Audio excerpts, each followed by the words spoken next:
What's up guys, welcome to the vlog. So today what we're going to be focusing on is how to cut a graduation using horizontal partings and also vertical partings to get your end result and why you would want to use both. Also, as a bonus, I'm going to throw in some of the dry detail work that I do at the end. Hope you guys enjoy the video. Let me know in the comments below, hit that subscribe button, and here we go.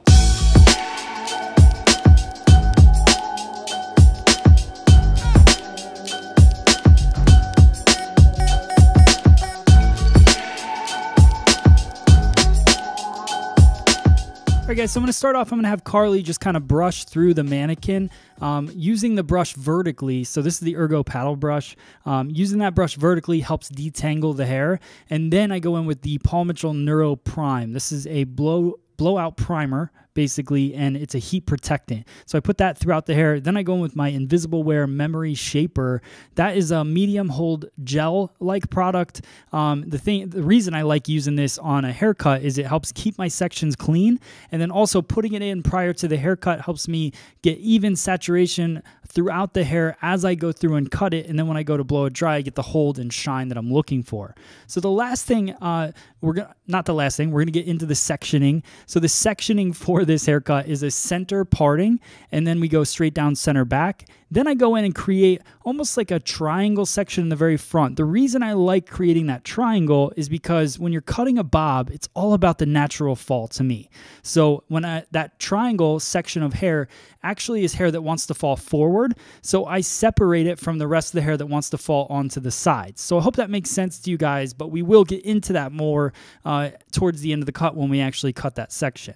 Now the next two sections that I create are both on the side of the head. And basically what I'm doing is those side panels want to fall straight down to the side, so I section them away. Sectioning is so important when you're going through a haircut. It's not about creating fun shapes and all of that. Every section that you make in a haircut should have a purpose. So I go through, those are two vertical rectangular panels that want to fall straight down, and we're going to use that later in the cut. Okay, so now we're going to go straight down center back, basically separating those two sides. Then I go straight across the occipital bone to right behind the ear. Now we're going to be doing a horizontal bob, so I want to work with horizontal lines as I go through and section it. So I'm going to do that on both sides. I also like to work back and forth when I cut a bob because I like to make sure that both sides are balanced. Some people like to cut just one side, then move to the opposite side. I like to go both at the same time. And then now what you're going to see is I do a little tap with the scissor, which kind of bevels the hair in, and it shows me where the hair is going to sit best, right at the nape of the neck. I'm using the DB20 scissor from Mizutani. It's one of my favorite scissors. It's got a ball bearing screw, nano powder metal steel. You get a really consistent cut, consistent line when you use it. It's a really powerful scissor, which is also available on freesaloneducation.com. So I go through and I cut my baseline. Now it's really important to make sure that you fine tune that line and make it exactly the way that you want it before you move on to the rest. Make sure it's balanced, because if it's not, you're starting off already losing when you're cutting a bob. So I want to make sure that it's nice and even. Also notice that I'm going in horizontally. So I want to talk about that a little bit. A lot of people don't cut bobs horizontally, and what I hear in a lot of classes is that they don't cut bobs horizontally because they feel like that stacks it up too much, it gets too heavy. Well, the reason that that happens, and the reason I'm not going to do this entire cut horizontally, is because once you get above the occipital bone and you're cutting horizontally, your hand tends to want to sit lower on the head.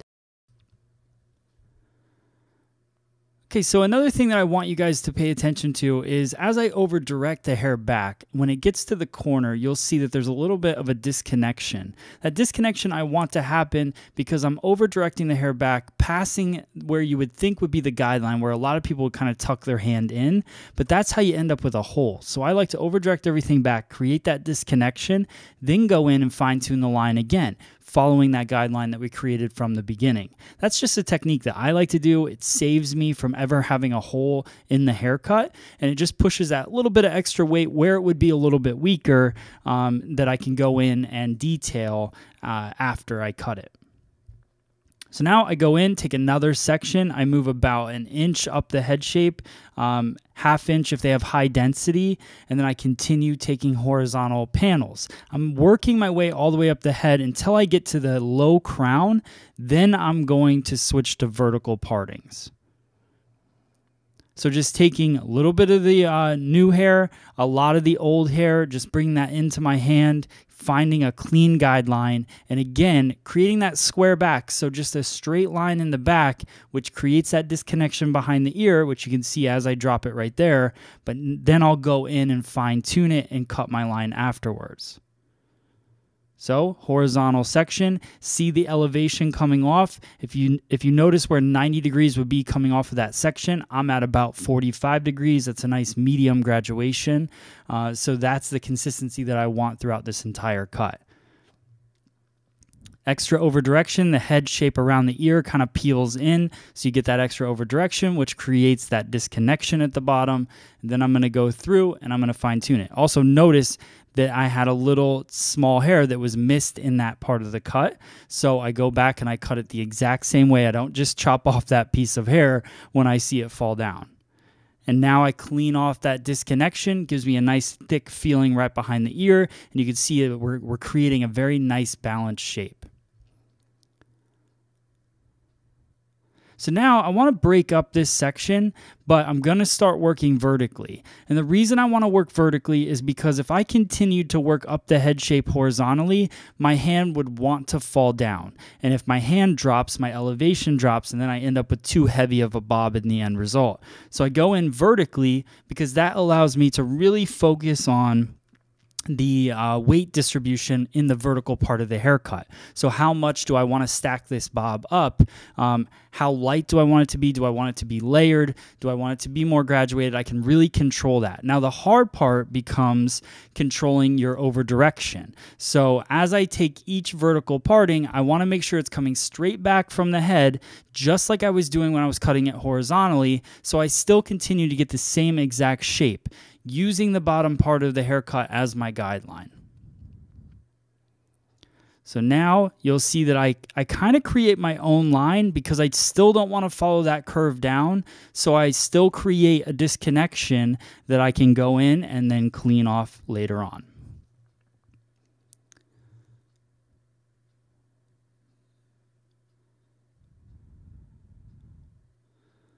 So continuing down center back, vertical parting, you can see that the very top part of that section is at about 0 degrees. So right where my fingertips are.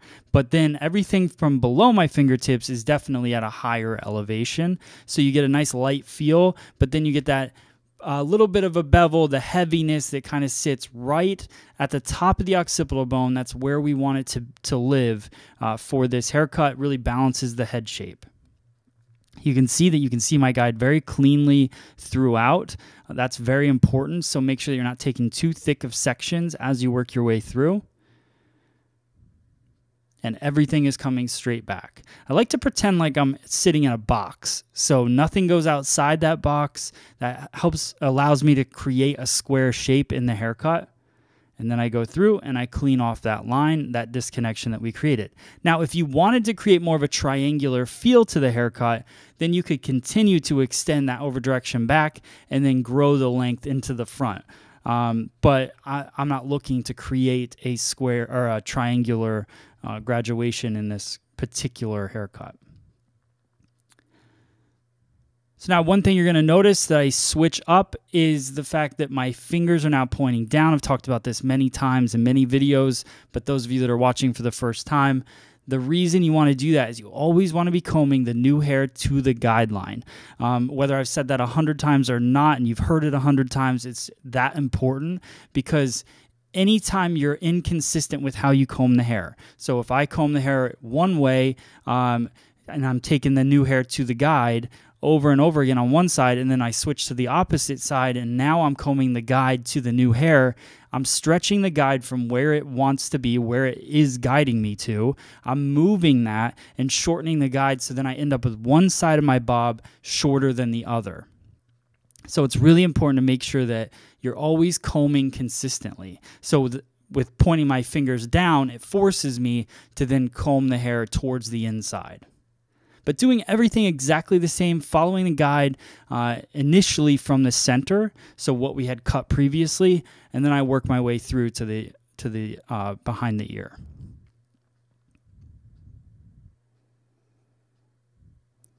Go through and I check horizontally just to make sure that my line looks good. It should look square in the back. It shouldn't have any angle to it when you pull it out. If it does, then you got to go back through and cut it. You don't want to just cut that top portion that you check horizontally, because then you're not cutting the rest that's underneath it. So you want to make sure if your cross check, your horizontal check on this particular part of the haircut, if it doesn't line up, then you got to go back through vertically and fix it.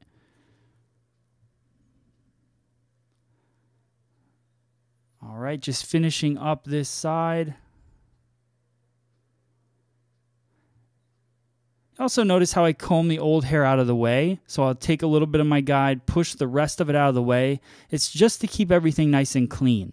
You know, I'm not the cleanest person in most things, but with hair cutting, I like to keep it very clean and structured.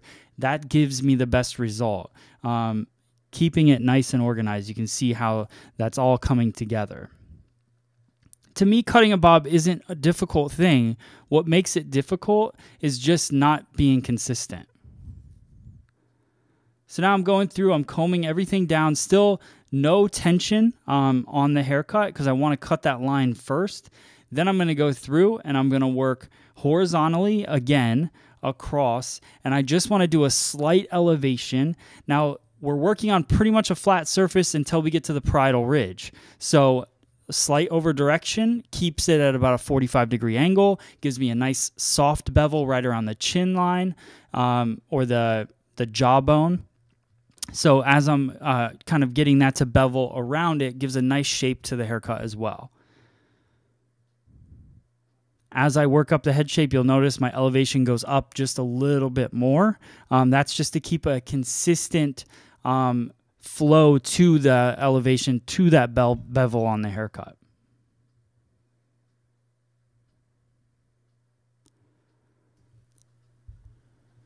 So you can see that's pretty much the end result of the right-hand side. Now you can see the consistency in it. You can see that it follows that jawline really well.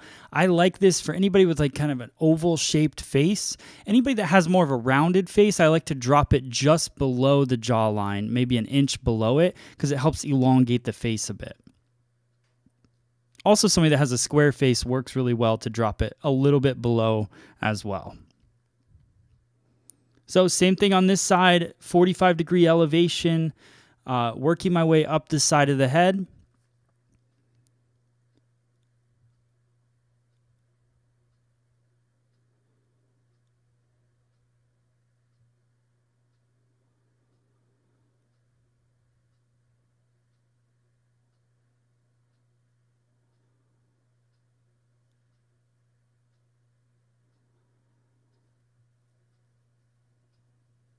And notice that every time I move up the head shape, my elevation is shifting. So now it's higher than it was when I first started. Again, just to balance that weight distribution. Now I go through and just check it vertically to make sure that I have the elevation I'm looking for. You can see nice 45-degree angle when we look at it vertically. So I comb all of that out, clean it up, and then we'll be ready to move on to the next step. So now here's a quick tip video all in itself for you guys. What I want to do is I want to cut the front of this haircut. She's going to wear it straight down the center. So what I want to do is build a heavy center point and be able to have a nice flow backwards within this haircut so she could flip it one way or the other. So what I did was I took a guideline from the parietal ridge. So I find that there. Now I'm going to create basically a stationary guide that connects it to the one side. I take diagonal forward partings all the way across that fringe area, that triangle that we created, and I cut it right at that stationary guide. I work my way all the way through, same elevation, same everything. Then what I'm going to do is I'm going to crisscross it. I'm going to go to the opposite side and do the exact same thing. So you can see my elevation doesn't change, still cutting palm to palm. Now that's the angle that we've created on the one side. Now we're gonna go back, create the same exact thing, which will make the heaviest point in the very center.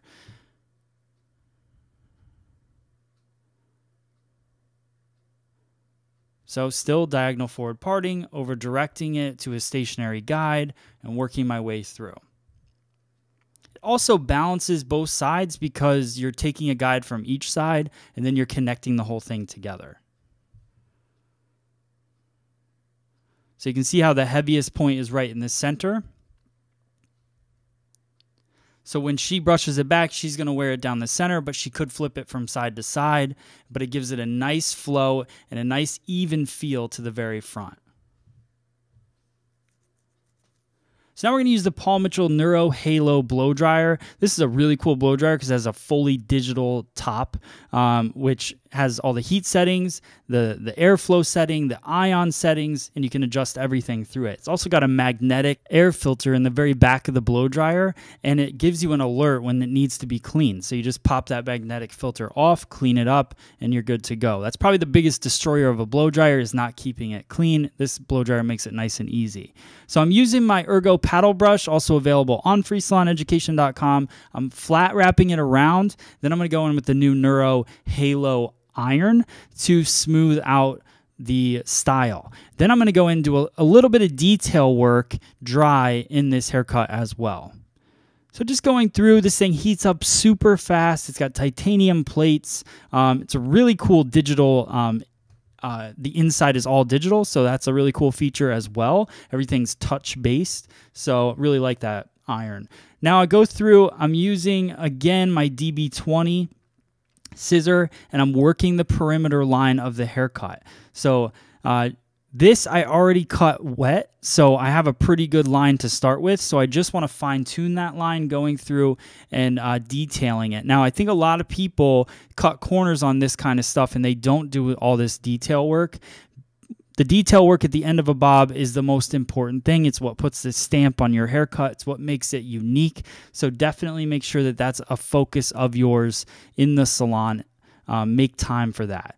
So this is the finished style. You can see it sits right at that jawline. It's got a nice clean line to it. Really love this cut. Let me know if you love it in the comments below. Also, anything you'd like to see in the future. And if you made it this far in the video, then definitely let me know that as well. Hit that subscribe button, and I will see you guys on the next video. Thanks so much. Alright guys, like always, if you liked the video, then make sure you hit that like button, share this video with all of your friends out there, and if you're looking to buy some new hairdressing tools, go to freesaloneducation.com. You can get Mizutani scissors, YS Park combs, clips, brushes, everything that you need to be a professional hairdresser, you can get on freesaloneducation.com. Thank you guys so much for watching, and I'll see you on the next video. Thanks.